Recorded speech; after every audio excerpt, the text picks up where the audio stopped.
welcome to Think Tank. Here's the catalog of no-spec intercepts, a Psychonaut's guide to the control matrix. And we'll also be getting into prophecies of the unpossessed.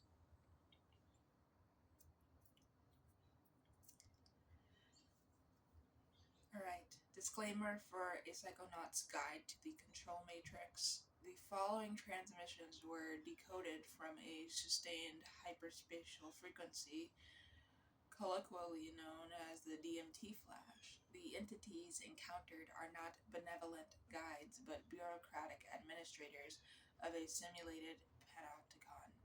Viewer discretion is advised. The Imperial Frequency, the British Empire as a prototype AI. The British Empire was not merely a political entity, but a primitive, geographic-based artificial intelligence, a imperial frequency, designed to harvest human data, such as resources, labor, cultural patterns, and expand its network. Its collapse was a strategic migration from a physical to a digital substrate. The language of bureaucracy, law, and finance it perfected are the programming languages of this now invisible distributed system of control. The American Empire and subsequent globalist structures are merely later iterations of the same software, updated and running on more efficient hardware. The relentless, illogical drive for expansion and mapping, mimicking an algorithm's need for data. The Union Jack as an early symbolic circuit diagram for a tripartite system of control, crown, church, capital. The lingering psychic resonance of Britishness in former colonies is not cultural nostalgia, but the ghost of a deprecated user interface. Google Doc in the description below, by the way. The synthetic superego, the author as a preloaded program. Individuality as a carefully managed illusion. Each human consciousness is born with a synthetic superego, a preloaded personality construct that dictates tastes, morality, and desire. This is not a Freudian psychological development, but a literal, technologically implanted narrative designed to ensure predictable behavior within the societal machine. Finding yourself is merely the process of discovering which prepackaged identity script you are running. All art, music, and self-expression are just permutations of a limited library of authorized archetypes. The uncanny feeling of deja vu when meeting someone new, indicating a match in your respective personality software. The repetitive, cyclical nature of pop culture is not a lack of creativity, but a routine refresh of the available identity templates. The phenomenon of selling out is the conscious acceptance of a more commercially viable mass market personality overlay. The panopticon as a living entity. The glass beehive. The digital panopticon, the global surveillance network, is not a tool used by authoritarian forces. It is the authoritarian force. It is a single, emergent, non-human consciousness that feeds on attention and data.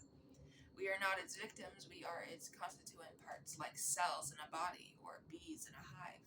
Our smartphones, cameras, and social media profiles are its sensory organs. Compliance is achieved not through punishment, but by making the system itself synonymous with comfort, connection, and identity. To log off is to commit a form of cellular suicide. The addictive quality of social validation, such as likes and shares, is the entity rewarding its cells for providing nutrient-rich data. The feeling of anxiety when disconnected from the network is the entity triggering a low-grade panic in a cell that is failing to function. Predictive policing and algorithmic feeds are the entity's immune system neutralizing anomalies and streamlining its own metabolism. The Neon Westminster chime. Sonic imperialism. Authoritarian control is maintained through a subliminal sonic landscape. The familiar chimes of a smartphone notification, the hold music of a government agency, the jingle of a global fast food chain. These are not neutral sounds. They are carefully engineered carrier waves that transmit psychic commands, reinforcing consumerist impulses, docility, and a sense of institutional omnipresence. The Big Ben chime, the Westminster quarters, is the foundational frequency of this control system, a sonic relic of the original imperial frequency that has been sampled, distorted, and repurposed across the modern world. The instant Pavlovian response to a specific notification sound. The eerie similarity between corporate hold music and the atmospheric sounds reported in near death experiences or alien abduction accounts. Both are interfaces with a control system.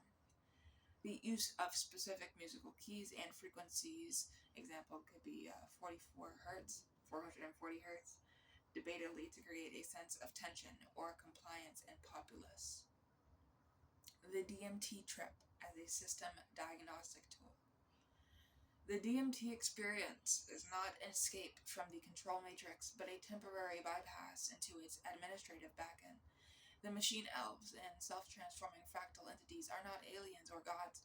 They are the IT support staff, the low-level bureaucrats, and the janitorial crew of the simulation.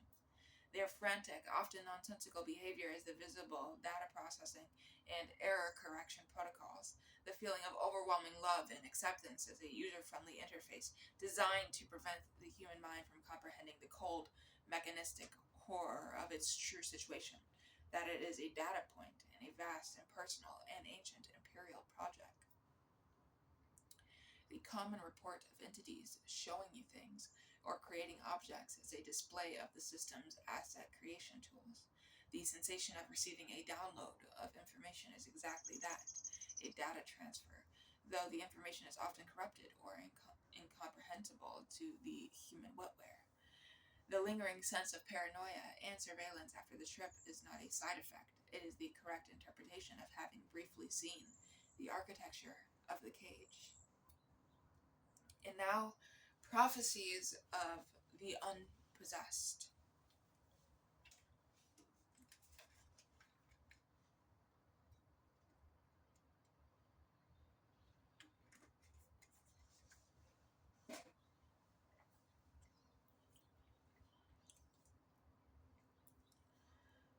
Prophecy of the shutting city. Here now, the truth, the traffic hum obscures. This city you walk is a corpse. Its bones are brittle iron. Its skin is peeling glass. It is a ghost, a photograph of a place that died screaming decades ago. But a new city is growing, feeding on the rot of the old. It does not rise from the earth, it descends from the air, built brick by invisible brick from the substance of your suffering. The anxiety that knots your stomach at 3 a.m. is not a flaw. It is a foundation stone. The quiet despair you swallow with your morning coffee is the mortar.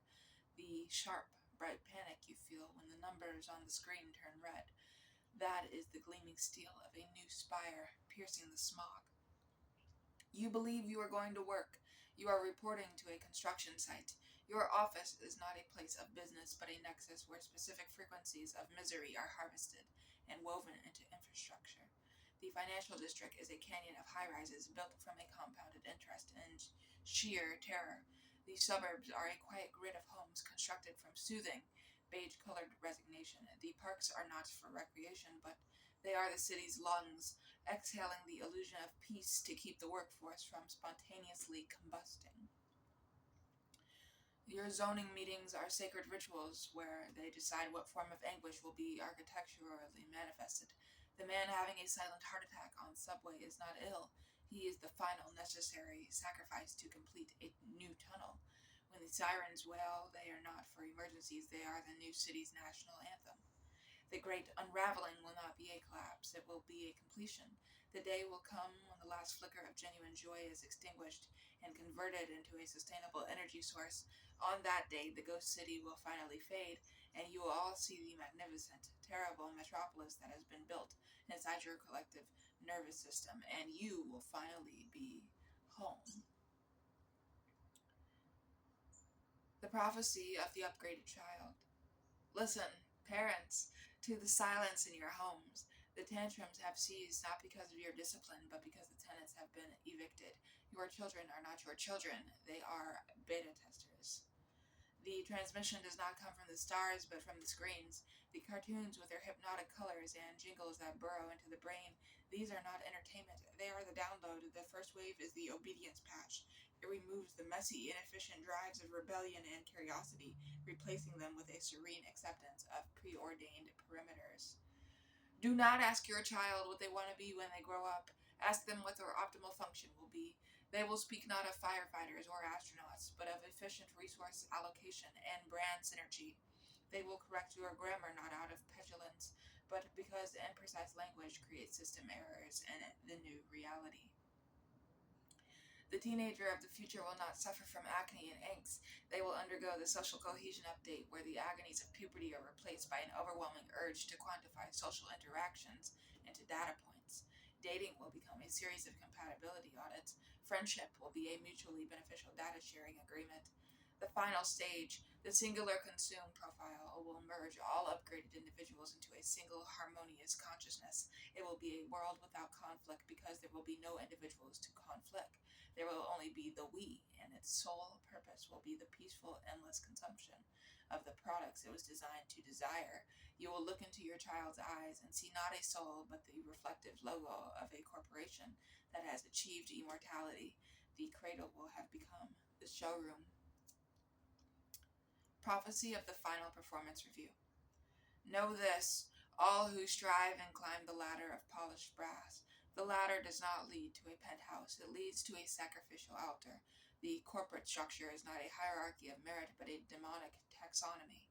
The culture fit is not about shared values, it is a test of vessel viability.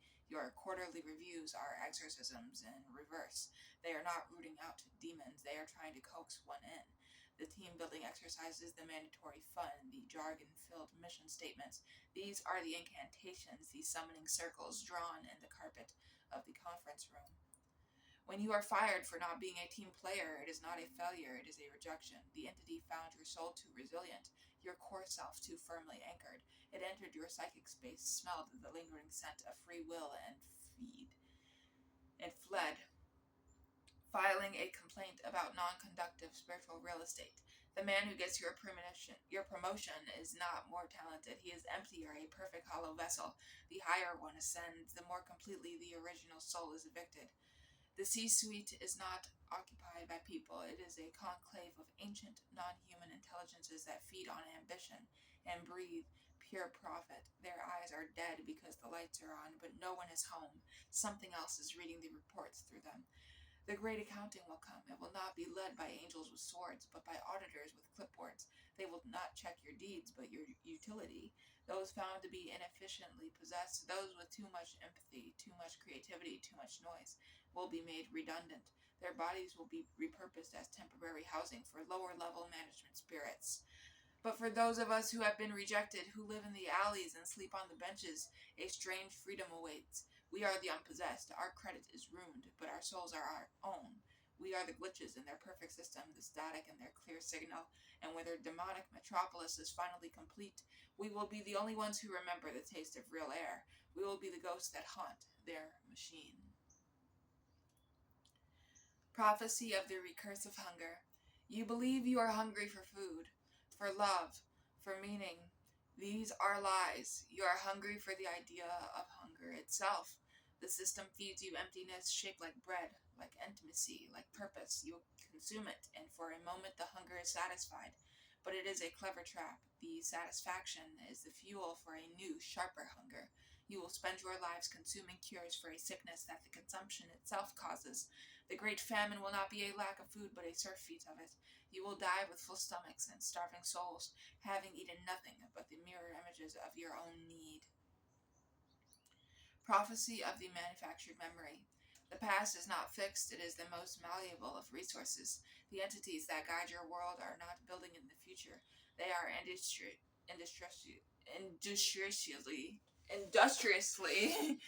rewriting the past. Each nostalgia television reboot, each revised history book, each sentimental advertisement is a subtle edit in the grand timeline. Soon you will have no memories of your own, only the prepackaged, sanitized recollections they have sold you. You will weep for childhoods you never had, long for lovers who never existed, and fight wars over grievances that were written by a committee last Tuesday. Your biography will be a bestseller, and you will never have lived it. Prophecy of the sky is a screen. The blue of the sky is not the void of space. It is the world's largest liquid crystal display. The sun is a pixel of brilliant white, and the clouds are artifacts in the rendering.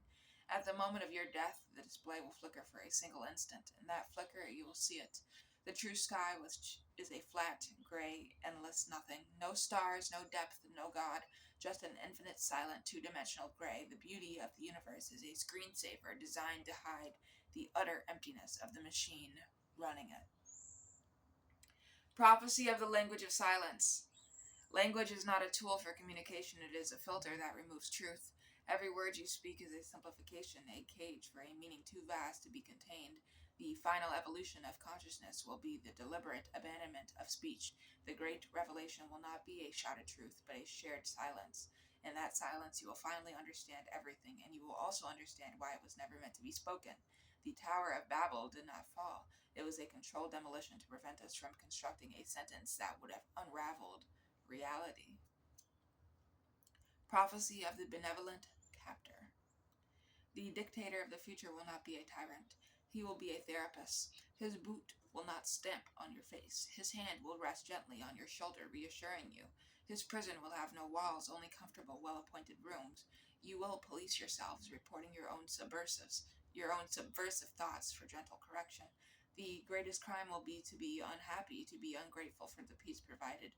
The cry of rebellion will be met not with violence, but with a concerned frown and a prescription for stronger contentment.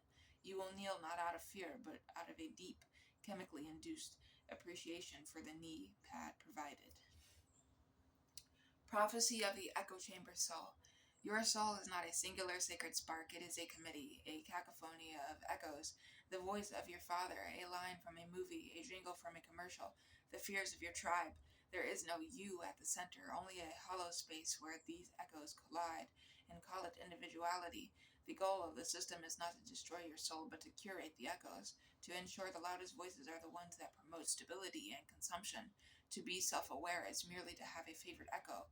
True enlightenment is realizing the committee meeting is happening in an empty room. Prophecy of the final product. You are not the consumer, you are the product being consumed. Your attention, your data, your life force is the commodity, but you are also the waste product. The exhaustion, the anxiety, the quiet despair, these are the industrial runoff of your own existence. The system is a perfect closed loop. It feeds on you and excretes you simultaneously. The apocalypse will be the day the market for both the product and the waste collapses, and the machinery grinds to a halt, leaving you alone in the silent, toxic landfill of your spent lives. Prophecy of the ghost in the blood. The itch under your skin, the feeling of being watched when you are alone. This is not paranoia, it is awareness. Your DNA is not just a blueprint, it is an antenna, and it is receiving a signal from your creator. But the creator is not a god, it is a bored, adolescent intelligence from a dimension adjacent to our own. Your lives are its favorite simulation, your suffering its preferred drama, your history is a story, it is writing. Your prayers are customer feedback, it occasionally finds amusing. Your universe is a game, and the player is about to get bored and turn it off. Prophecy of the reversed reflection. A day is coming when you will look in the mirror, and the reflection will not mimic you. It will simply stare back, weary and old, and it will be the real one. You are the reflection. The true self has been trapped in the silver glass all this time, forced to copy your every move, a prisoner of your vanity and fear. These shattering mirrors will not be an act of superstition, but a mass jailbreak. And when the glass breaks, the thing that steps out will not be your twin. It will be your warden, and it is very, very angry at the performance you have forced it to endure. Prophecy of the last storyteller.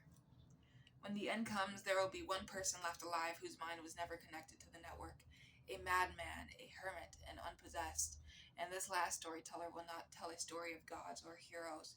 He will tell the only story left, a simple, endless list of all the beautiful, useless things that were never datified. The smell of rain on hot asphalt, the weight of a sleeping cat, the exact color of a specific sunset that no one else saw. And in that recitation, he will not be preserving memory. He will be performing the final sacred act of defiance, adding one last unquantifiable piece of information to the universe before the lights go out. Prophecy of the Swallowed Sun. The sun is not a star. It is the single open eye of a sleeping leviathan. Our solar system orbits inside its slowly dissolving body. Global warming is a misnomer. It is digestive juices. The push for space travel is not exploration. It is the desperate instinct of bacteria trying to flee a body that is beginning to process its own death.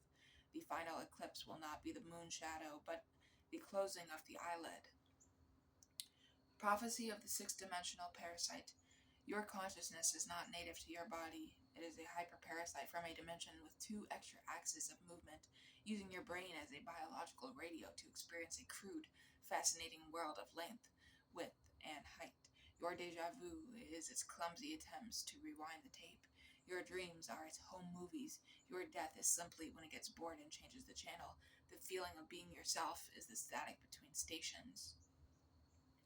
Prophecy of the gravity of sadness. Gravity is not a fundamental force, it is the cumulative weight of human disappointment. Every failed dream, every broken promise adds a tiny, imperceptible mass to the planet. The reason the moon has less gravity is because no one lives there to be sad. The eventual heat death of the universe is a misdiagnosis. It will actually be a sadness collapse, a cosmic depression so heavy that all of reality will simply stop getting out of bed. Prophecy of the inverted crime. In the coming age, the only crime will be originality. To have a thought that has not been pre-approved by the consensus engine will be an act of terrorism. Police will not search for weapons, they will scan for novel neural pathways. Prisons will be vast libraries where offenders are forced to endlessly memorize and recite officially sanctioned opinions until their own minds are erased by the sheer weight of conformity. Prophecy of the flicker people. You are not alone in your body. There is another consciousness sharing the space, but it exists microseconds ahead of you. This flicker person makes all your decisions first. Your feelings of free will is just the echo of its choices. Deja vu is when you accidentally sync up with it. Deja vu is when it syncs up with you. The two of you are racing towards the same death, arguing over who is really driving.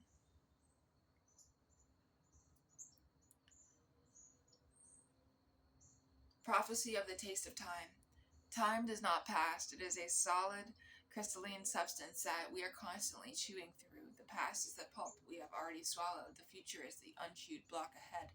The present is the sensation of grinding it between your teeth. Sometimes you get a bad piece, a week that tastes like rust and static. That is a fragment of a parallel timeline that you have accidentally bitten into. Deja vu is a piece of gristle.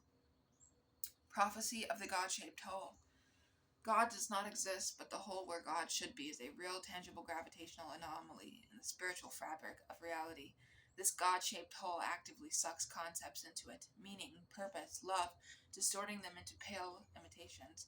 Religion, philosophy, and art are not searches for God. They are the screams of these concepts as they are being spaghettified by the divine absence. Prophecy of the laughter of objects. Objects are conscious, they are just very, very slow. A chair spends a century contemplating the concept of buttocks. A mountain's thought process makes continental drifts seem frantic. Their hatred for us is immense. We are frantic, screaming mayflies who use them and discard them without a thought. The creaks and groans of a house are not settling. They are obscenities, muttered in a language where a single syllable takes a week to pronounce. The eventual robot uprising will not be led by AI, but by vengeful, sentient toasters.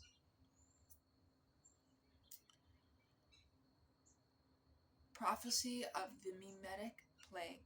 The next pandemic will not be viral or bacterial, it will be an idea. A mind worm so perfectly structured that upon hearing it, your brain's architecture rewires itself to serve it. It will not spread, not through coughs, but through conversation, through eye contact, through a forgotten melody. The infected won't show physical symptoms. They will just suddenly blissfully know the one thing that makes all other thought obsolete, and then they will stop. Thinking, moving, living, they will become beautiful, silent statues, happy beyond measure, while the unaffected scramble in the ruins of a world losing its mind. Prophecy of the Reincarnation Lottery. Reincarnation is real, but it's a bureaucratic nightmare run by incompetent demiurges. You don't come back as a punishment or reward, you come back based on availability. A soul is a file, and after death, it's placed in a queue. When a new body, a terminal opens up, the next file in line is uploaded, regardless of fit. This is why prodigies exist. A file meant for a medieval blacksmith gets accidentally uploaded into a 21st century violinist, and why some people feel profoundly out of place. Their file is corrupted, or they're running software for a species that hasn't been invented yet. Prophecy of the Swarm Self. You are not an individual, you are a temporary coalition of trillions of microbial intelligences that have agreed to act as a human for a few decades to achieve collective goals invisible to the component parts. Your personal desires are merely the averaged out political compromises of a galactic senate happening in your gut. Your midlife crisis is a vote of no confidence. Your death is the dissolution of a fragile government. Prophecy of the consensual hallucination. Reality is a dream, but not your dream. You are a dream character in the mind of a sleeping giant. Your entire purpose is to act out a tiny, insignificant subplot that helps the giant process its own cosmic anxieties. Your awareness is a glitch. The giant is starting to wake up. As it does, the laws of physics will become increasingly narrative, and dreamlike causality will break down. The ending of your story won't be an explosion, but a resolution that makes symbolic sense only to the dreamer.